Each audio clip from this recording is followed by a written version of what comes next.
We really wanted to be the best that we could possibly be. So we worked really, really hard, and we did win my final competition, but we bust our guts. Do you think like coming out and talking about it is the best thing? I don't necessarily think it's the best thing, but I think that particular day, part of me felt like, you know what, I am going to put something out there on my Instagram story.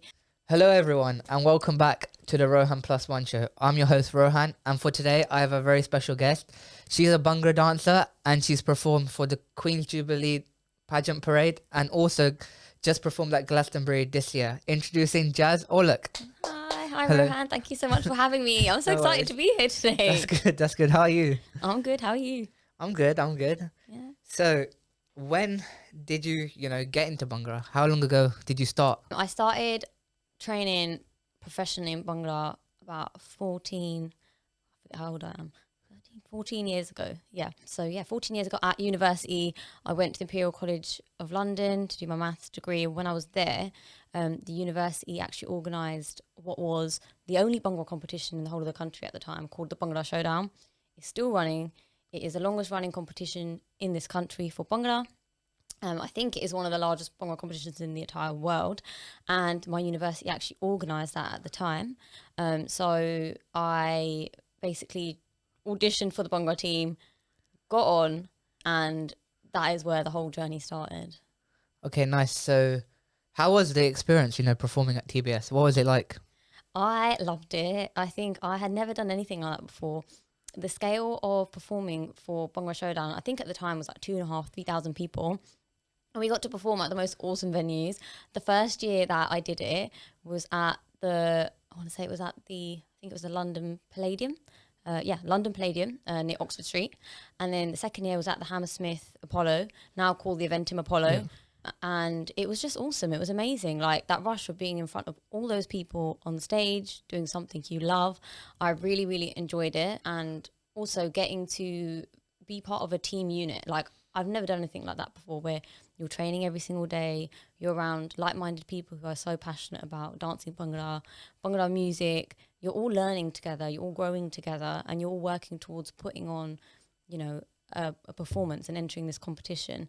And it's just something so nice, and it takes away from, when you're studying, takes your mind off of studying. It's just something fun you can do. And then performing on the day, obviously you do get nervous. I still get nervous performing, right? And I was definitely nervous that first competition, but it was just a lot of fun. I really enjoyed it. Hence why I'm still dancing today. So Nice. So, when you're, competing, what was it like during the rehearsals, being in that team? Was it quite intense? Was it quite an intense training? I would say, so because I started 14 years ago, like I said, I keep forgetting how old I am, 14 years ago. Back then it wasn't so intense. So Bhangra, competitive Bhangra in this country, it didn't really start properly forming until around that time. So I think the first Bhangra Showdown was 2007. I performed in 2010. So we, as like a country, were still in our early stages of learning how to compete, how to train. So, back then we took a lot of influence from the US and videos we saw online. And it wasn't intense when I first did it. It was like we were learning as we were going. It was fun. We didn't have too intense rehearsals, but I say that my legs still did hurt. I was still putting effort in that, using muscles I've never used before. But as time went on, things got more intense, because eventually I did join a professional Bhangra team like a few years later. And that is when things definitely got intense, and the rehearsal schedule and everything changed. So. Okay, nice. Yeah, see, that's the thing. So, like when you do the professional competition, would the rehearsal be intense? Because, people got jobs and stuff and, to juggle time, right? Yeah, definitely. I think, so I joined a professional team. Once again, when I joined the professional team, it was actually in the early stages of professional Bhangra competitions forming in this country. There was no big scene back then, like how there is now. There's an established professional competitive Bhangra scene. We didn't have that.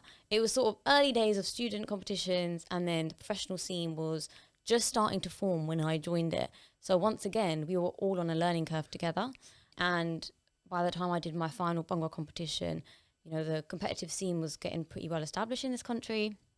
The UK was becoming really well known for professional competitive Bhangra teams. We had a very well-known reputation for being very like meticulous in how we execute our moves.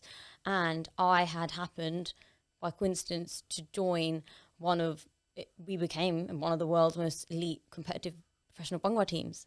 And I didn't know when I joined that was where the trajectory was going to go, right? And so we really worked hard. And I think because of our like reputation at the time, the team had won a few competitions. They were really well known. We had some of the most amazing dancers on that team. And we were so like, you know, we all really wanted to just be the best that we could possibly be. So we put a lot of time and effort in. So I think part of it is the jobs. People had work, some people were still studying, but we really wanted to be the best that we could possibly be. So we worked really, really hard, and we did win my final competition, but we bust our guts. Like I think I was training like 50 hours a week outside of my day job, or like something nuts. Yeah. Oh my God. And I look back now, I'm like, how was I doing it? But you have to be so obsessed with what you're doing. Like I still am obsessed with what I do, right? Like you have to be obsessed with it, passionate about it, live, breathe, sleep, eat it. And that was my life. But it was very intense. Like we would do, you know, I'd say 5 hours in the evening on a weekday, sometimes 6. Sometimes on the weekend, you know, maybe you would start off with like 8 hours and it would go up to, some days would be 15-hour training days on the weekend, on the Saturday and the Sunday. So I had no social life. Like I would be there for like 30 hours on the weekend. And it was intense. There's strength training, there's stamina training. At one point I was a captain of the team. So there's then training other dancers, learning your formations, learning how to execute the moves so we all look the same. So it was very intense by the end. And that is nowhere near what it was like when I started. When I started, we were just putting on a Bhangra show. You know, we were just entering TBS and it was like quite fun and chill. And then as time went on, we learnt more and more in this country as a Bhangra teams about how to execute moves, how to improve your stamina, how to create a winning set, all of that. And so it became more and more intense as time went on. Okay, nice. And as you mentioned, you were a captain, right? What was it like, you know, being a captain of a Bhangra team? Yeah, so I was a captain of 2 different Bhangra teams. So first I was captain of the Imperial College Bhangra team back in 2011. And that was very different at that time because the style of our Bhangra sets was not as intense, and I'd say it's more traditional now, and there's more regimented mark scheme. So you could get away with more like creative sets. That was the first time I had ever captained a Bhangra team. And back then you didn't have back then you didn't have 16-person Bhangra sets. So you could tag team, which meant like half your dancers could come on, half could go off. You could have 8 girls on, 8 boys. Like you could kind of mix it up. So my team was 32 people. So I was looking after like 32 people, me and my 2 co-captains. And I enjoyed it, but it was really intense because your performance kind of gets sacrificed as a captain.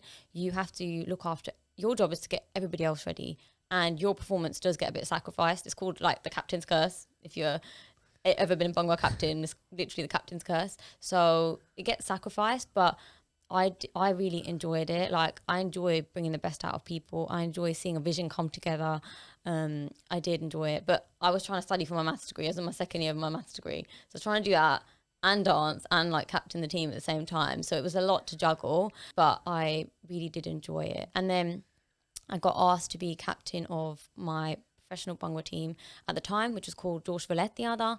The founder of the team had to go finish his exams. I think he was doing his medical degree, and he asked me to be captain of the team while he was away. So I ended up captaining the 8 girls who performed at Folk Stars. We performed at Folk Stars in 2015, which was a competition, a live folk competition.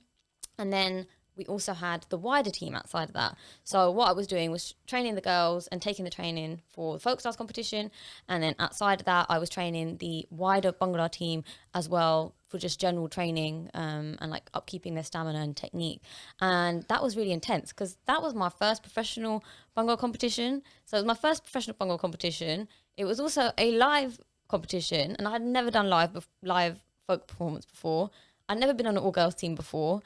So it was a lot. It was very, very intense. It was a huge jump up from university level Bhangra, where, you know, we were still learning, growing, like I said, to suddenly we were up against 7 male teams, and we were the only girls team. It was folk. It was, like I said, all these things that were new to me. So it was very intense, and I was so determined that I wanted us to do well. And so I was making sure, like, you know, we would do sessions on feedback on how I would write down notes on where dancers can improve. I would make a plan as to what day we'd be practicing, where we're practicing, what we're doing that day, to try and get everybody ready. But I myself felt like I'm in the dark because I haven't even done a professional folk competition before, but I did give it my best shot. And then I would train the wider team as well. I think that was like once a week training, and we do like stamina, strength training, go through like technical execution of moves. But because I kind of knew everybody like already on the team, it made it easier. I think sometimes it's hard as a female captain to be respected by dancers that you may not know. And I did have a couple of incidences where I had external dancers come in who was sort of, they'd come in to check the team out to see if it's something that they were going to join, and like maybe they didn't listen to me, or it was so hard for me to like gather their respect, whereas the people that were around me, they knew me, we'd been on the team together, you know, we trained together, they know what I'm capable of as well. And so you can, you know, you're able to get them to listen to what you need to do. But I did encounter instances where I had like 1 or 2 people come to rehearsal who were outsiders and just wouldn't listen to what I was saying. And were you quite strict as a captain? I was. You know, if you ever come to my workshops and you see me at workshops, I am nowhere near as strict as what I would do at rehearsals. You know, I think if I or anybody has put time in to choreograph a routine, dedicate their time to helping dancers improve, helping dancers get ready for a show, I expect you to turn up. You know, like there were times where maybe someone just didn't turn up or like was super late, and then you just think, I've put all this effort in, the other captains have put effort in, you know, all the other dancers have turned up. So I would be strict about making sure you come on time and things like that. But I'm also very encouraging. Like, you know, I think that you need to get the best out of somebody, and the way to get the best out of everybody is in different ways. But I would try my best to be motivating, encouraging, like push the people on the team that I'm with to get the best out of them.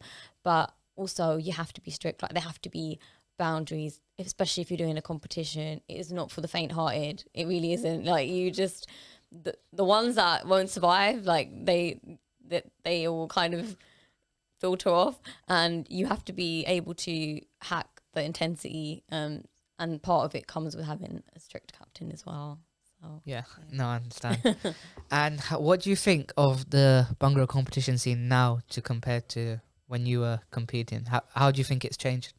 It has changed so much from when I first started. Like, so I actually went to Bhangra competition a few weeks ago called World Class Bhangra. It was so nice to watch it as like an outsider from like the competitive Bhangra scene now.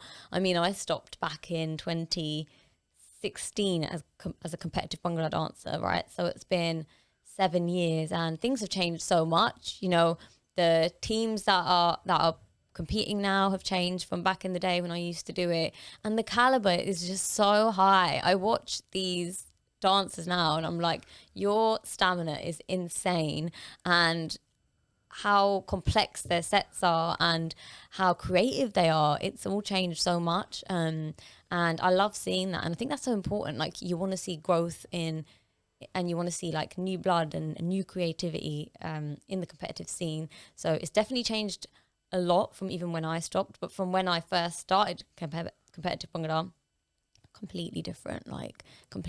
Back then we could, like I said, you could kind of get away with anything. There was no regimented mark scheme.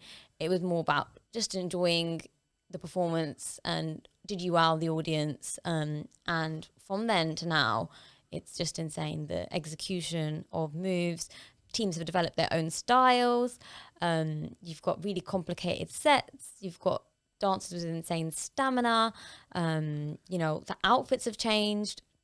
Back then, I think my very first or second Bhangra competition, we were just wearing like a regular satin salwar suit, and all the girls, I think my competition that I captain, all the girls are in pink, all the guys are in blue. Now you've got, you wear fumen, you wear gente, you have to have your journey in a certain way, you wear your outfits in like in a completely different way than we did, and you've got a full-on like vardi, which we didn't used to have back then. So even like the outfits have changed, even the mixes have changed. Like they're so much more detailed. So yeah, it's definitely changed a lot from when I first started, and even from when I finished competing as well. So yeah. Okay, nice.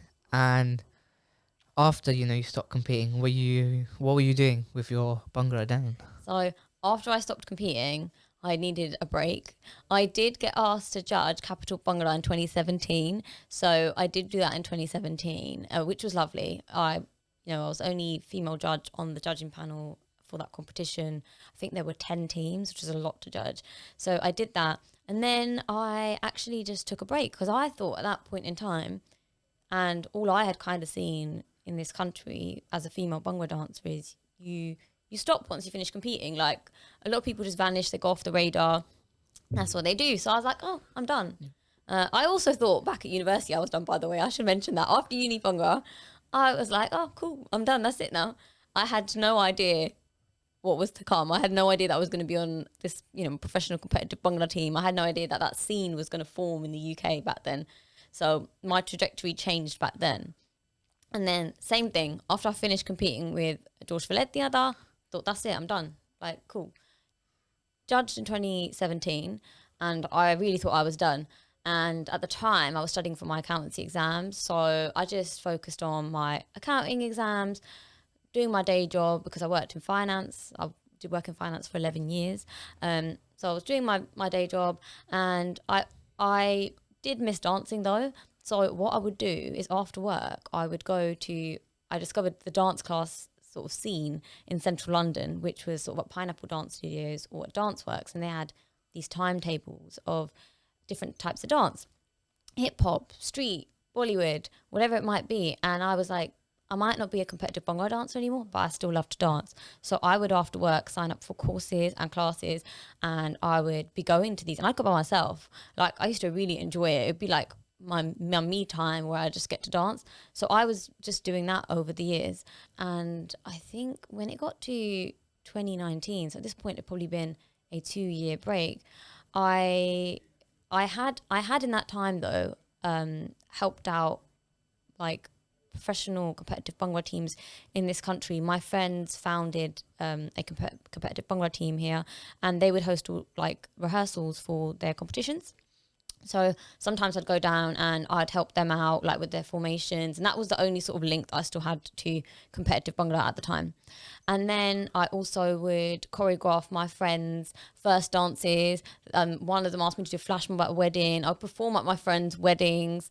I would do all these things, but like in my head, I've stopped dancing, right? So I stopped dancing, and I'm just going to classes in the evening, and I'm doing things for my friends. But what I haven't realised is that actually I was learning how to choreograph for weddings, how you go and you do performances for weddings and for gigs and for friends, and kind of how the London dance scene in Central worked without realising. And that went on for like I said, about 2 years. And then I got to a point where I thought, you know what, I clearly love dancing so much. I love Bhangra dancing so much. Why have I stopped? And I was like, who says just because I'm not competing anymore and I'm a female, I have to just stop dancing? I love this. Like, what am I doing, right? And I started to notice the rise on the internet of like people dancing on social media. Like you've got such insane like dance influencers now and Bhangra influencers online.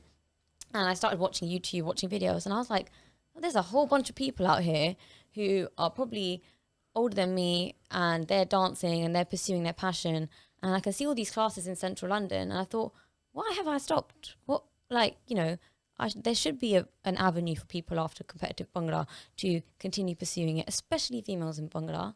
And I was then approached by Bhangra Empire, who are huge out in the States, to teach a workshop because their instructor Jackie, who is a friend of mine, came over here to the UK and wanted to do an international workshop. And I met him when I did my last competition in Boston in 2016. And we decided to do this workshop together in central London. So I hadn't been seen on social media in like years. I hadn't danced Bhangra in years. I was absolutely bricking it. I was so nervous. I was like, oh my God, you know, have I lost it? What am I doing?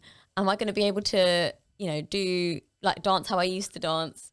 And also I hadn't seen anybody with my style of Bhangra, the way I was dancing in the competitive scene, on the social media scene, and also in the central London dance scene. Like I'd been going to dance classes for a few years at that point and I hadn't seen it. So I was like, how is it going to be received? I don't know. And then, yeah, he approached me for that. We did the workshop in conjunction with a team called JJD here in the UK. So together with Empire, they put this workshop on and me and him taught it. And it was like the minute I stepped into that studio and I did that workshop, I was like, this is what I need to be doing in my life. I was like, this is what I need to be doing. I love this. Why on earth did I stop for so many years? But that gap taught me so much. It taught me how the London dance scene operates. It taught me I miss it and I love it. There's a rise in social media videos. Like there is something here. There is some avenue I can pursue. It doesn't matter if I don't see anyone else doing it. I'm going to do it because I love it so much. And yeah, that workshop just changed everything for me. And it really set me off on to the path that I'm on today. And yeah, so that's kind of what happened in the gap between me leaving competitive Bhangra, stopping, and then realizing that I want to carry on dancing. Okay, nice. Yeah, and now that's the thing. There's a lot of people, you know, on social media platforms that are doing this, you know, dancing, like Bhangra, Bollywood. There's so much. And so, were you gonna teach after that workshop? After that workshop, I'd realized I loved it and I wanted to teach, but I was like, I don't have the confidence. What if people don't come to my classes? And I was like, okay, how? Where do I even start? I have no idea. And then Empire asked me to teach their first international course here in central London. So I said yes. So I went ahead and I did that. I taught I believe it was a 6-week beginners Bhangra course in central London. And so even that, I was bricking it. I was like, oh my God, I haven't, I've taught in the competitive scene before. I've done this workshop with Empire now, but I am going to go teach a course. This is the first time I've done this, right? So I started the course. Like I said, once again, when I got into that studio, I was like, I love this so much. Oh my gosh, this is what I want to do. And then COVID hit. So COVID hit and the course got, we cut it short and the whole thing moved online. So I just sort of got back into the flow of, okay, I'm going to teach. I kind of can see an avenue for me here. I love this. This is what I'm going to do outside of the competitive Bhangra scene. I can see where I need to go. And then COVID hit. And then, we were all back at home and I wasn't teaching again. So I knew I wanted to teach and I just started that journey. And then I ended up back at home. Yeah, like we all did. Yeah, I know. See, that's the thing. Like during COVID, I mean, I went to, a few Bhangra lessons before COVID when I was at Queen Mary. And then COVID hit, right? Yeah. And I feel like that's where I kind of learnt the most Bhangra. Because I learnt through Empire, actually. Yeah. And I think their platform was quite, the way they did it, like anyone around the world could access it. So that's where I learned. So COVID helped me learn, Bhangra. But were you doing anything during COVID? So in COVID, obviously I just about got the courage to start teaching, right? And I'd had one video go online at this point. I think it was one anyway. It was the workshop one from Empire, which I think now has like 500,000 views on YouTube, nice. Which is insane, right? And I'd never put my Bhangra style out on social media before. And I was, even then when that came out, it was such a big platform for me. I was like so nervous. And in lockdown, I realized, okay, I know I want to teach. And one day we have to, this can't continue forever. Hopefully we're going to be back out into the world at some point.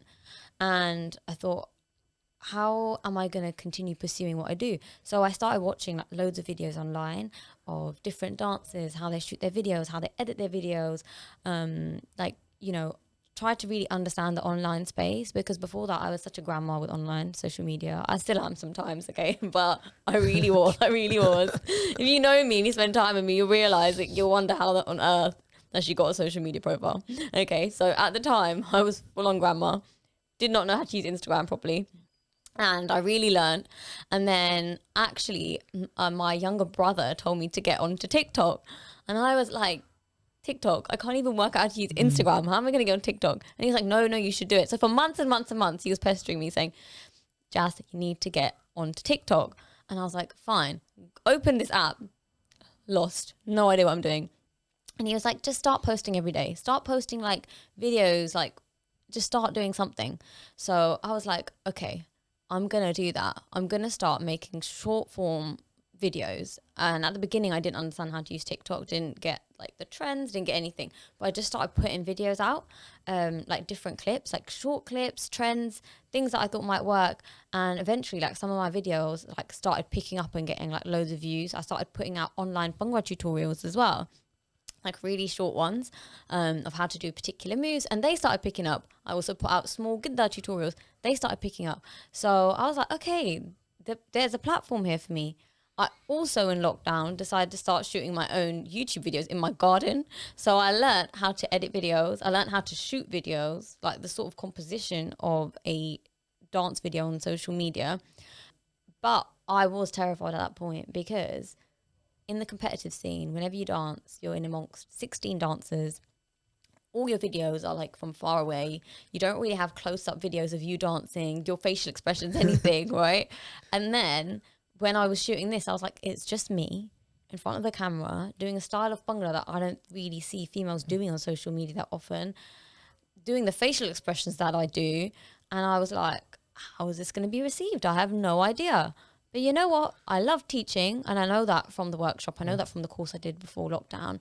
And I really want to be, I want to be like a full-time Bhangra teacher after we get out of this lockdown situation, after COVID hopefully passes.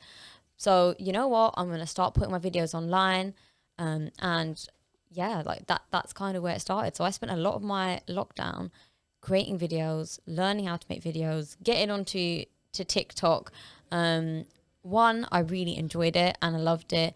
And two, I feel like you have to put yourself out there in order for people to see what you're capable of.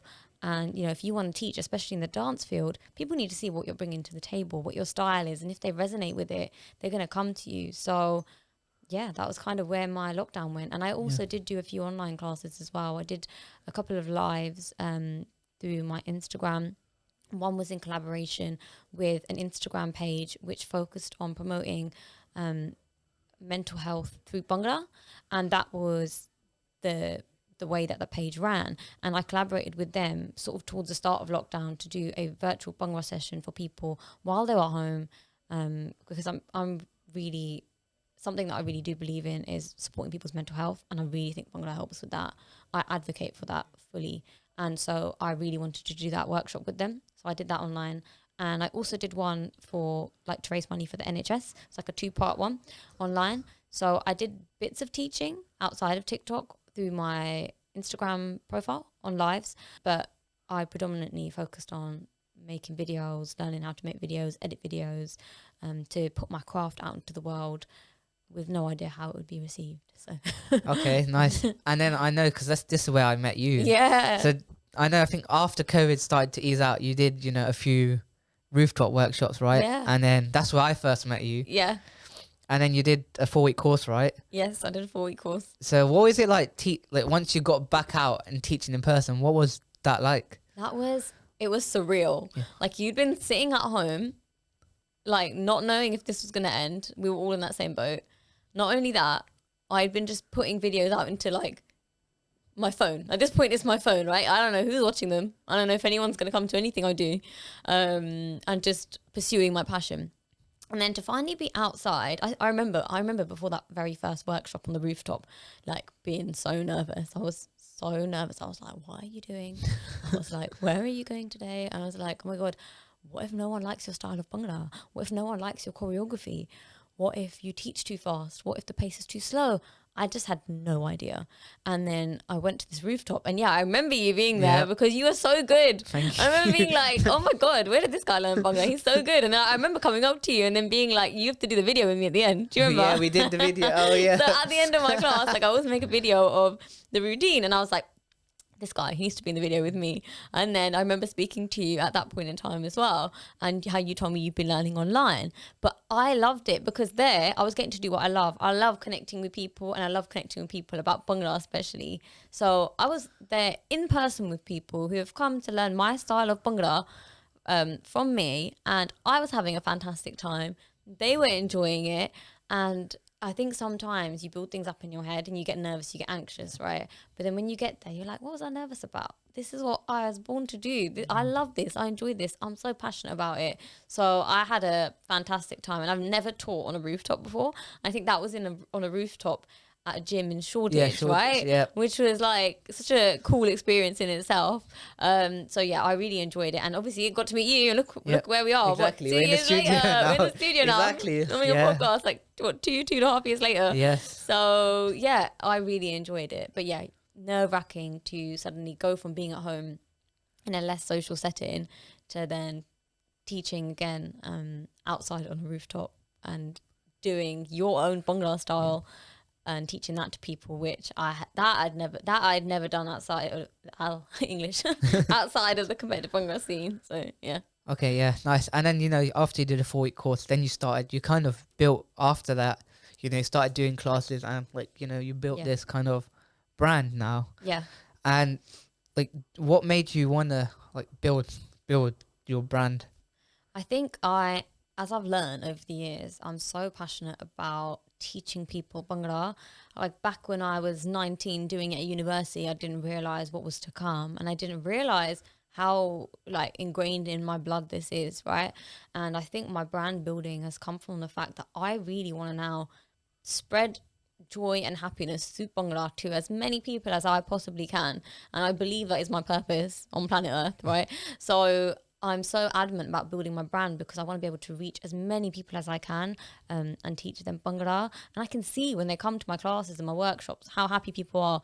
Once you've got them through that door, whether they were lacking confidence, whether they were nervous, whatever it is, once they set foot into my classroom, people have a good time and they are happy. And no matter what you have got on going outside of that room, family problems, stresses with work, anything that's going on, it does not exist in that room, right? And I love giving that gift to people because Bhangra has given that gift to me for so many years, and now I get to give that to other people, and I love it. So I was so adamant about building my brand, building a community. I think community and Bhangra are two things that go hand in hand, and it has given me a community for so many years. It's given me a place of somewhere to go, somewhere where I'm understood, somewhere where I'm accepted, and I want to build my brand and my Bhangra community so other people get to learn from me, experience the joy of Bhangra, have their own like-minded community. So I'm so adamant about growing this so that I can help other people, and that's basically where this is stemmed from. Yeah, because that's the thing with your class, right? We go there, we come, and then you'll always do a social after. Yeah. So it is bringing that family together, right? You've kind of got your own Bhangra family now, right? Yeah, definitely. I definitely feel like I've got my own Bhangra family. And I see people who've been coming to me for years, since that very first course before lockdown, new people. And I do heavily also focus on the social aspect because I think that is so important. And that's something that I learned back in the competitive Bhangra scene, right? We would spend so much time with these people. You get to really make some solid friendships that some will be long lasting for life. Some people you might never see again because you're just there for Bhangra, but you spend time with people, right? And they become your community. And when I started doing the dance classes in central London during my break, in that time I realized you go to a class and then you go home. I had no real connection to the people in the classes I was going with, and that was so weird for me because the community aspect and the social aspect was so present during the competitive Bhangra scene. So I try to bring that feel to my classes now. I want people to get to know each other. I want you to make friends. I want you to look forward to, I'm going to come to Jaz's class and I'm going to see 7 people that I don't see at work. They're not my normal friends, but I've built a whole new community of people who love to dance as much as I do. And, you know, I see my students like go off on a weekend and make dance videos. Like I've got 2 students, they know who they are. And I was on my social media one day and a video pops up of the 2 of them. They've gone into central London. They've got changed into traditional South Asian clothes. They've gone to Regent's Park and they have shot dance videos of my like choreography in the park. And then I've just seen it on social media and I'm like, this is mad. Like that connection has developed through my classes. That love of Bhangra has developed. And these 2 people have found each other and they've got someone to go and do this with. Like, I love that. So yeah, I really do try to bring a family feel and social aspect. And I think in creating that as well, you foster an environment of being able to have dancers who support each other, lift each other up. You're all there to grow. You're not there to go to a class, not know anybody, feel shy, feel awkward, feel out of your depth. You're with people who are there to support you, push you to become a better dancer. You know, you can make mistakes and you're comfortable around these people. So I really try to to build that, and I just want it to like grow and grow. So. I understand that. Yeah. And you know, are you doing this full time now? Yeah, I actually am as of April. So like I said, I was in finance for 11 years. I am a qualified chartered accountant and I was doing my ACA exams alongside my competitive Bhangra training. And then I got to a point this year where I thought, okay, I love this so much. I need to give this a shot. I have been doing Bhangra as a side hustle for like 14 years in various forms, be it competitive Bhangra, be it, choreographing for friends' weddings, starting these workshops and courses and these things that I've been doing outside. And you can only grow it so much when you're doing it as a side hustle. And I thought I'll take that risk and take that jump to try and do this full time and expand my brand. So I've got lots of learning to do now. I've just started full time as of September, which is this month. I've just launched my first intermediate level Bhangra course, which it's been 2 weeks now, and I've got like most of the class full, and I've seen people come to this course from many years ago I've known, and then also new people. I'm bringing them all together and I'm getting to do what I love, teach my choreography, teach my style of Bhangra, you know, help them improve and grow as dancers, give them a safe space to perform, and I absolutely love it. So I'm gonna continue to grow what the products that I am offering through Bhangra, and they'll all be different in their own ways. Like, you know, courses you come and at course you learn how to technically improve, how to perform, how to execute your moves in my style of Bhangra. But at workshops, you come to learn a fun choreography, you network, like it's a different thing. Yeah. It's a different offering that I have. So I'm going to see where it goes. But yeah, I feel like this is my calling in life. Okay, yeah. This is made for you. I hope so. Yeah. And so you've performed at Glastonbury, right, this year. Yeah. What was that like? That was surreal. That was actually surreal. If someone had ever told me I was going to be doing Bhangra in my full Bhangra party at Glastonbury, I would never have believed you. It was an insane experience. I myself, I've been to like a few festivals in London, never an overnight festival, and never ever thought that I would be like dancing at Glastonbury, like I said. So it was very surreal. Like there was a lot of security to get in. When you get there, literally you drive through like so many fields just to get to your field to park your car. Then somebody will pick you up in a minivan, and they took all of us to like the backstage area. So I actually was part of a Bhangra All Stars performance, which was put on by Bobby Friction, who is a BBC Asian Network presenter and just all round awesome DJ, right? So we had him, and then he had B2 singing and playing Tumbi. And then we had some incredible dollies with us. And then we had my team of dancers that I had put together, right? And we didn't have too much time. The turnaround time was very quick from being told we were doing the performance to the actual day. And for me as well, performing with B2, I still remember being 18 and going to, there was something called Z Carnival at the time in central London. And I went to that and I saw all these incredible like artists there. I remember seeing B2 on stage and being like, oh my God, this is so amazing, getting to watch him perform. I always hear his songs at weddings, on the radio. had no idea I would be performing with him all these years later. So that in itself was surreal, firstly. But obviously, I've turned up as I'm in professional, let's get this done mode. So we got there, we went backstage, we got all our wristbands. We had like a briefing as to how the set was going to work. Like B2 gave me a listing of the songs he was doing, specific moves he might want us to do for some of the choruses or some of the hook steps. Outside of that, taking the microphone. Outside of that, we then had a briefing of what the dollies were going to do, the music that Bobby was going to play. So yeah, had a briefing, and then we got ready backstage, and it was very time pressured because by the time we got there and the time we were going on stage, we didn't have too much time to get ready. So very quickly got ready, and then we practiced backstage. So I took 3 dancers with me. I had 2 males and 1 female, and we went through the set list and what we were going to do on the stage when we got on. And then when we got on side stage, I was like, oh my God, this is real. Like I could see thousands of people in front of the stage. And I was like, we're at, sometimes it hits you. I was like, oh my God, we're at Glastonbury. We're going to go on and perform with Bobby Friction and B2. Like you don't get a stage rehearsal, right? This is one time you have to go, you have to hit everything. It has to be perfect. And I just felt a big sense of responsibility on my shoulders that I have been given the opportunity to bring Bhangra dancing and represent something I'm so passionate about on this stage at Glastonbury, which is the biggest and most well-known festival in the whole of the UK. So I was like, we have to kill this. We have to smash this. And we have to do it authentically as well. We have to look the part. And I made sure we all had our traditional Bhangra outfits on. I had a brandy in my hair, made sure I had my tikka on. I made sure we looked the part, and we went on, and it was like insane. It was incredible. It was a 1-hour set. And yeah, like I said, so many things going on. Being at Glastonbury, getting to perform with B2.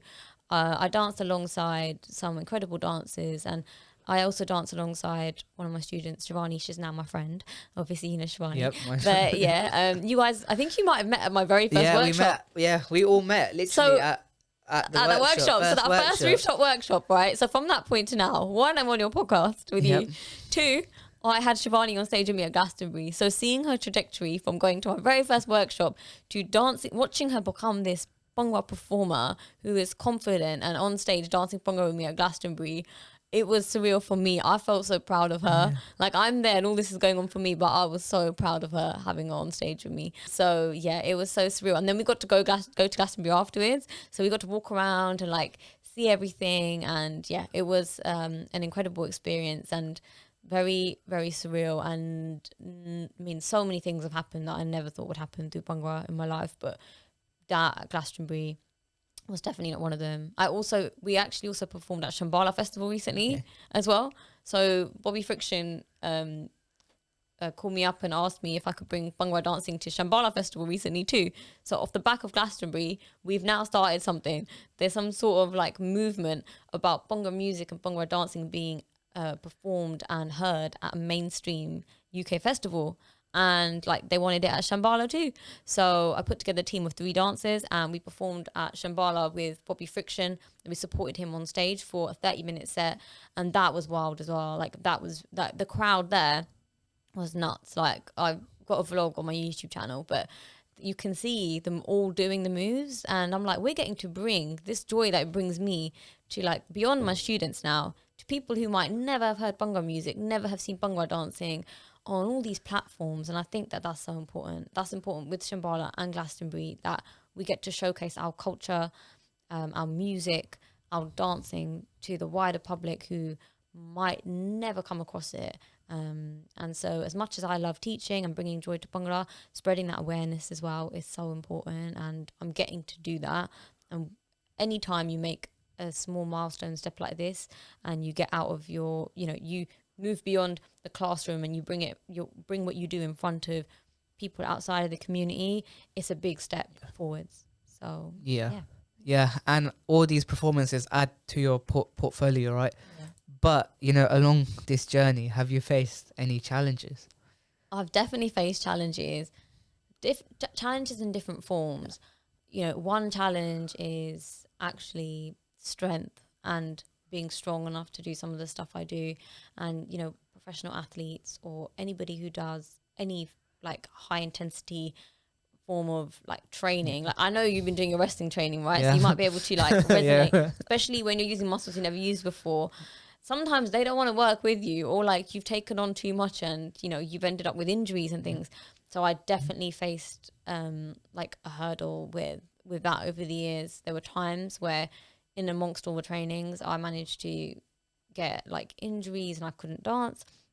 My muscles, I was like the skinniest, I should mention, I was like the skinniest, weakest person, like when I first started Bhangra.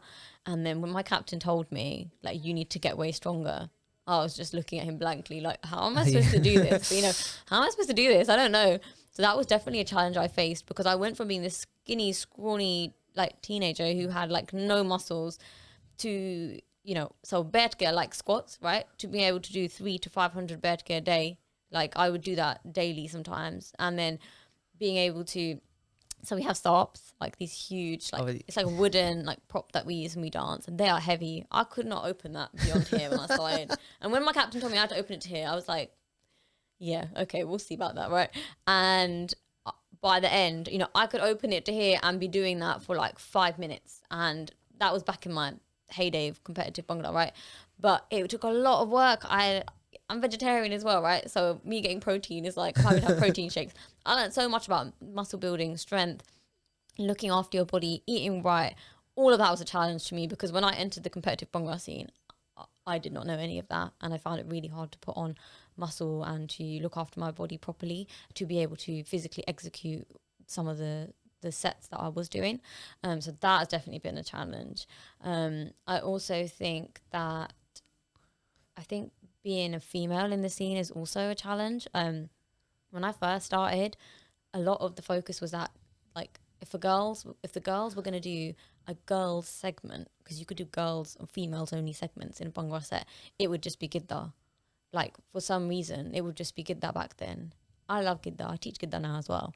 But you could, like, it wasn't like the girls are going to have their own Bhangra segment, right? Or you'd have, the girls would be at the back of the set for more complicated moves. And I felt like we weren't taken necessarily too seriously. I know I managed to get myself to be captain of a team and whatnot, but there was this undertone of, we are not as strong or as physically capable of dancing Bhangra as the males are.